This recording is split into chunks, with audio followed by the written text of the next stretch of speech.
The stages of your life after escaping the 9 to 5. You wake up. The room is quiet. No alarm. No sudden rush of anxiety. No reminder that you have exactly 30 minutes to get dressed, fight through traffic, and spend another day building someone else's future. For the first time in years. Your morning belongs to you. You lie there for a moment, not because you're too tired to get up, but because there's nowhere you have to be.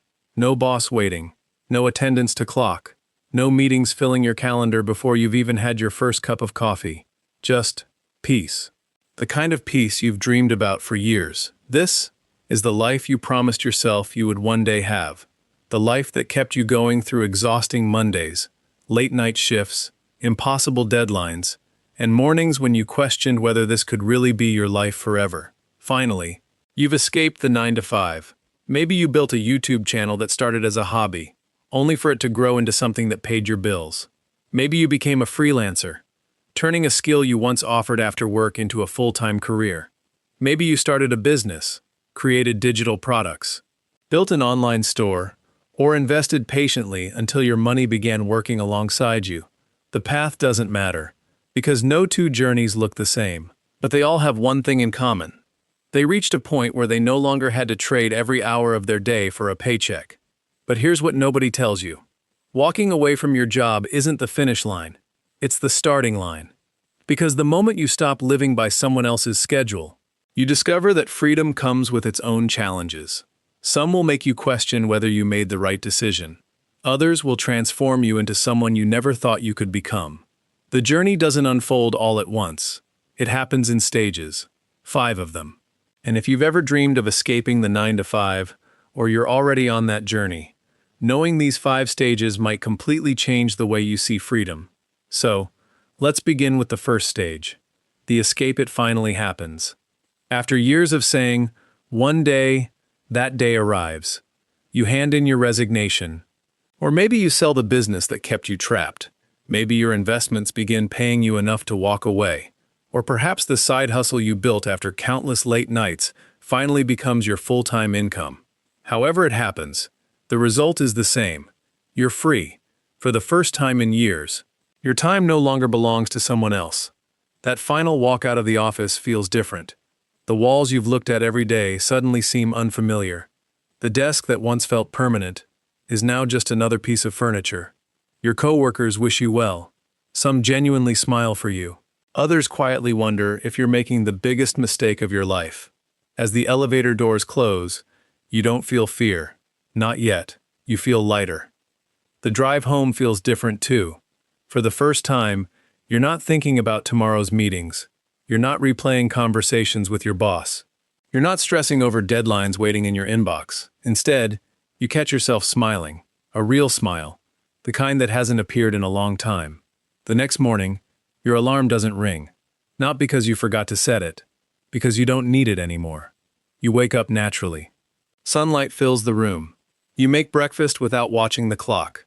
You drink your coffee while it's still hot. You look out the window, and for the first time in years, the world doesn't seem to be racing ahead without you. You can finally breathe. You tell yourself, this is it. I've made it. This is the life I've been working toward. And in that moment, you believe the hardest part is over. But freedom has a funny way of introducing itself. At first, it feels exactly like a long vacation. And that is where the second stage introduces itself. The honeymoon. This is the stage almost everyone dreams about. The stage where freedom finally feels real. After years of living by someone else's schedule, your life suddenly becomes your own. There's no alarm pulling you out of bed before sunrise. No frantic rush to beat traffic. No boss expecting you to be somewhere at a specific time. For the first time in years, you decide how your day begins. And it feels incredible.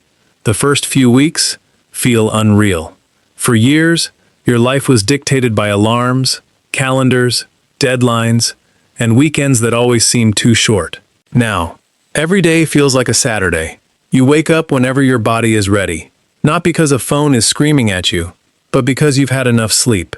There's no rush, no traffic to beat, no clock reminding you that you're already running late. Your mornings become slower, more intentional. You take walks, you read books you've been putting off for years. You finally spend time with your family without constantly checking the time. Lunch isn't squeezed into a 30-minute break. It happens whenever you're hungry. Coffee isn't something you drink while answering emails. You actually sit down, taste it, and enjoy the moment.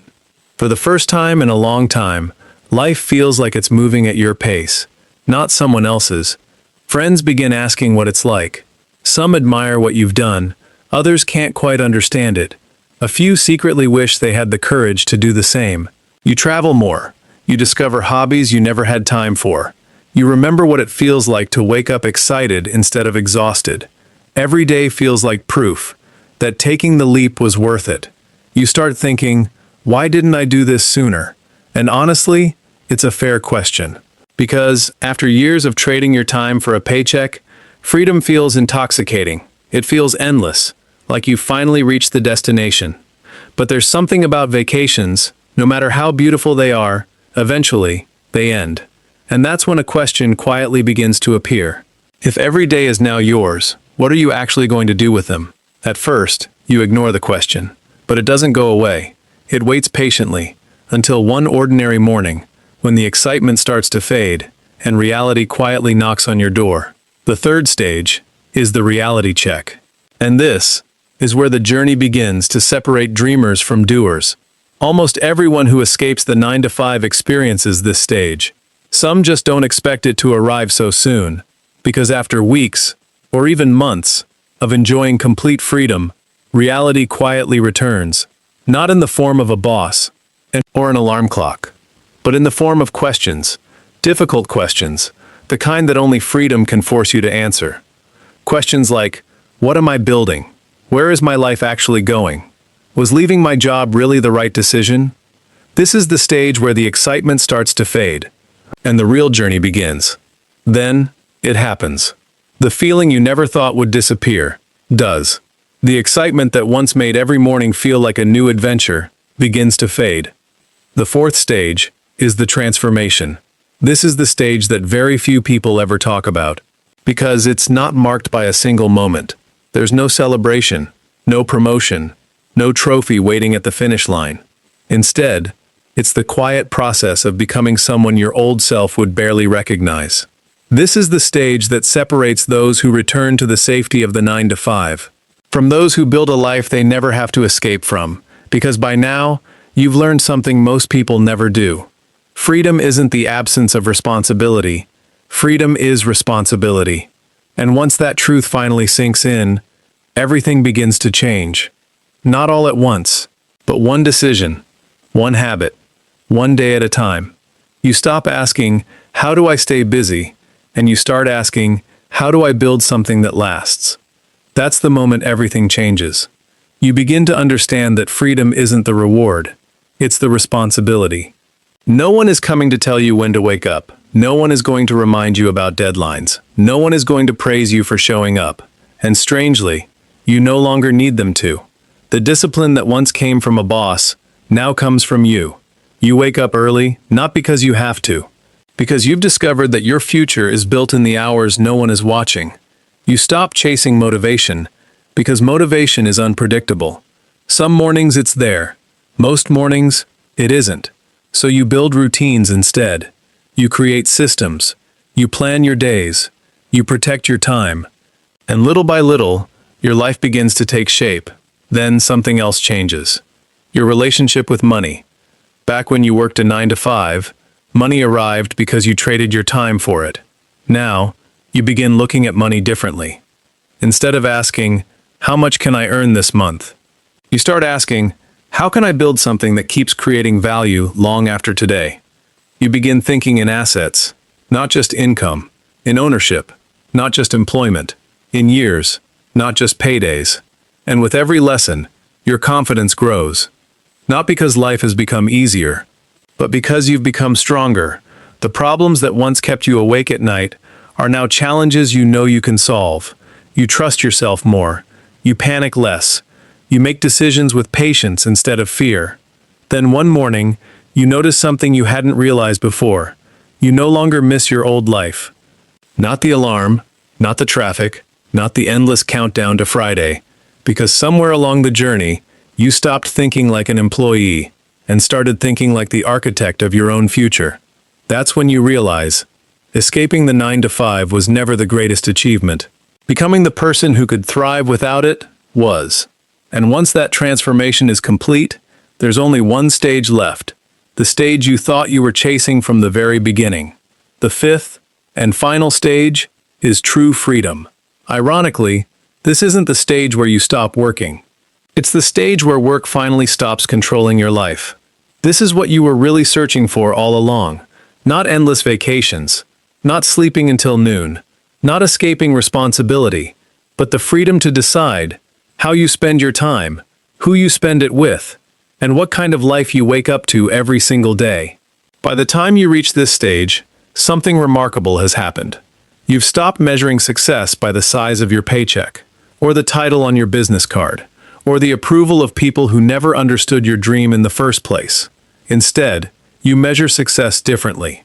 You measure it by peace, by purpose, by the ability to have breakfast with your family on a Tuesday morning, to attend your child's school event without asking anyone for permission, to take a walk in the middle of the afternoon, simply because you can. You no longer count down to weekends, because you've built a life that doesn't require escaping from Monday. Money still matters. Of course it does. But it no longer owns you. It's become a tool, not a master.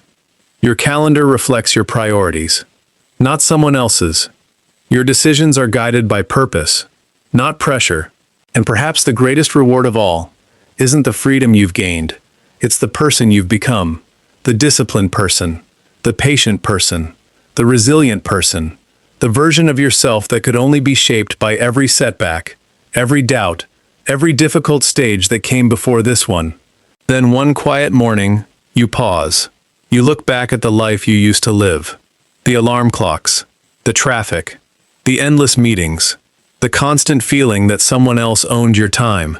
And for the first time, you don't feel resentment. You feel gratitude. Because without that chapter, you would never have fought for this one. You finally understand something that once seemed impossible. Escaping the 9 to 5 was never the destination. It was the invitation.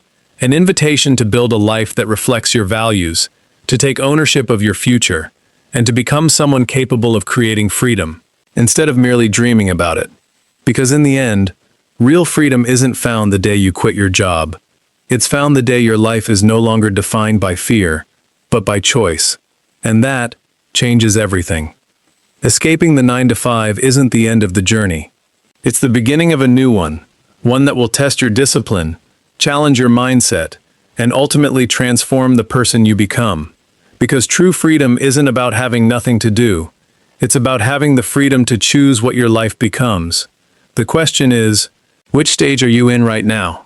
If you enjoyed this video, make sure to like, subscribe, and turn on notifications so you never miss our next journey. And if you've experienced any of these stages, or you're working toward your own escape, let us know in the comments below. We'll see you in the next one.